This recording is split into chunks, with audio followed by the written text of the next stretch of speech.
Good morning, everyone. At the core of President Trump's foreign policy are a few very, very simple truths. The security of the American people must be our greatest consideration. The agreements to which we enter must serve American interests, and countries must be held accountable when they break the rules. For years, Russia has violated the terms of the Intermediate Range Nuclear Forces Treaty without remorse. To this day, Russia remains in material breach of its treaty obligations not to produce, possess, or flight test a ground-launched intermediate-range cruise missile system with a range between 500 and 5,500 kilometers. In spite of this violation, for almost 6 years, the United States has gone to tremendous lengths to preserve this agreement and ensure security for our people, our allies, and our partners. We have raised Russia's noncompliance with Russian officials, including at the highest levels of government, more than 30 times. Yet Russia continues to deny that its missile system is noncompliant and violates the treaty. Russia's violation puts millions of Europeans and Americans at greater risk. It aims to put the United States at a military disadvantage, and it undercuts the chances of moving our bilateral relationship in a better direction. It's our duty to respond appropriately. When an agreement is so brazenly disregarded and our security is so openly threatened, we must respond. We did that last December when the United States, with strong support from all of our NATO allies, formally declared Russia in material breach of the treaty. I also then provided notice that unless Russia returned to full and verifiable compliance within 60 days, we would suspend our obligation under that treaty. We provided Russia an ample window of time to mend its ways and for Russia to honor its commitment. Tomorrow that time runs out. Russia has refused to take any steps to return real and verifiable compliance over these 60 days. The United States will therefore suspend its obligations under the INF Treaty effective February 2nd. We will provide Russia and the other treaty parties with formal notice that the United States is withdrawing from the INF Treaty effective in 6 months, pursuant to Article 15 of the treaty. Russia has jeopardized the United States' security interest, and we can no longer be restricted by the treaty while Russia shamelessly violates it. If Russia does not return to full and verifiable compliance with the treaty within this 6-month period, by verifiably destroying its INF-violating missiles, their launchers, and associated equipment, the treaty will terminate.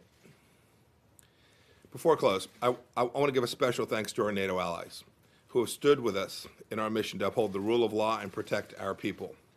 Their solidarity reflects the historical strength and unity of the NATO alliance. Their support is good for our shared security. It's good for transatlantic unity, and it's good for international peace and security. President Trump is grateful for all that you have done. The United States is hopeful that we can put our relationship with Russia back on a better footing. But the onus is on Russia to change course from a pattern of destabilizing activity, not just on this issue, but on many others as well. The United States stands ready to engage with Russia on arms control negotiations that advance U.S. and allied and partner security and are verifiable and enforceable. Must also include all the partners. They must all responsibly comply with their obligations. As we remain hopeful of a fundamental shift in Russia's posture, the United States will continue to do what is best for our people and those of our allies. I'm happy to take a couple of questions this morning. Reuters, Leslie Rotten. Thank you. Good morning, Mr. Secretary. Hi, Leslie. Mr. Secretary, one of the big things that everyone's worried about is that this could eventually spark an arms race. What are you doing to prevent that? How concerned are you that Russia will not engage in that 6 months and that it could see this posture as a threat and take it on? Well, the very risk that you identified is the one that we are suffering from today. The Russians are in violation of the agreement. That is their commitment, this agreement that's been in place for an awfully long time. The Russians have been violating. That is, they have begun to move towards what it is that risk you actually have just identified. And you heard me this morning. We'll continue to have conversations with them. We hope they'll come back into compliance. We've had conversations at every level, at the senior levels, at technical levels, conversations about the nature of these systems. There's no mistaking that the Russians have chosen to not comply with this treaty and present the risk of continued arms growth in a way that they had committed to back when they signed this treaty that they would not do. And, you know, if you just have one party to a treaty complying, you're down the path that you described. We will continue to work with the Russians to achieve an outcome that gets us to a place. President Trump very much wants to have an agreement that is verifiable and enforceable on these systems, and I hope we can convince the Russians it's in their best interest as well. We certainly think that it is. One more question. Michael Gordon, Wall Street Journal. Yes, sir. Sir, the Trump administration has withdrawn from agreements it doesn't like, the JCPOA, and now you've indicated your intentions on INF because of the Russian alleged violation. But the question is what new agreements can be worked out to take their place. The Russians have said they're prepared to discuss a New START extension. The treaty expires in 2 years, which is not a lot of time if the administration plans to take a new approach. When will the United States be prepared to discuss the future of strategic arms control, and what is your vision of how to go about limiting or reducing the world's most dangerous arms? Yeah, these are incredibly important questions. I would wager to say that President Trump has put this risk of proliferation as his highest American national security interest. And we're endeavoring to do everything we can to ensure that the risks of proliferation, the increase in these massively destructive weapon systems is diminished. But my God, it does no good to sign an agreement if a party's not going to comply with it. The piece of paper, if it's not being complied with, doesn't reduce the risk. It doesn't take down that threat to the people around the world.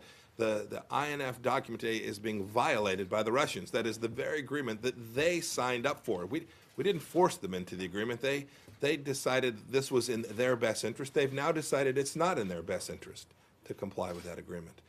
So we are prepared to enter into negotiations on these complex arms control issues all around the world, including conversations about the renewal of other arms control agreements as we move forward. But make no mistake about President Trump's mission set. President Trump's mission set is to make sure that any agreement that we entered into has America's best interest, that is, it protects the American people, protects our allies around the world as well, and has provisions that other countries are both capable and willing to comply with and allow us to verify that they have complied with those agreements. Absent that, it's just sitting around a table talking. It is incredibly important that we make sure that the provisions of these agreements are enforceable and verifiable. And that's our aim. That's our aim in every set of important arms control discussions that this administration will engage in. Thank you all. Have a great day. Thanks, everybody. For the president, Mr. Secretary. Is the CIA wrong? Are they